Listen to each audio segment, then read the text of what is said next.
चिपळूण शहरात नुकताच पार पडलेला द फोक आख्यान हा लोककलेचा भव्य कार्यक्रम प्रेक्षकांच्या उत्स्फूर्त प्रतिसादामुळे अविस्मरणीय ठरला।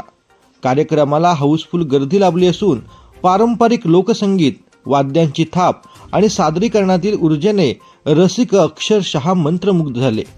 ढोल ताशे, रणवाद्यांचा थाट, अस्सल लोकनृत्य आणि प्रभावी सादरीकरण यामुळे संपूर्ण सभागृहात लोककलेचा जल्लोष अनुभवायला मिळाला।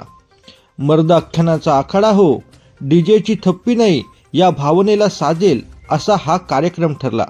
आधुनिक इलेक्ट्रॉनिक वाद्यांऐवजी पारंपरिक वाद्यांच्या जोरावरती उभा राहिलेला हा लोककलेचा जागर प्रेक्षकांनी टाळ्यांच्या कडकडाटात दाद देत उचलून धरला। कार्यक्रमादरम्यान कलाकारांच्या प्रत्येक सादरीकरणावर प्रेक्षकांनी उभे राहून प्रतिसाद दिला। चिपळूणसह आसपासच्या भागातून मोठ्या संख्येने रसिक उपस्थित होते। लोककलेच्या जतन आणि संवर्धनासाठी द फोक आख्यानचा हा उपक्रम महत्त्वपूर्ण असल्याची भावना प्रेक्षकातून व्यक्त झाली।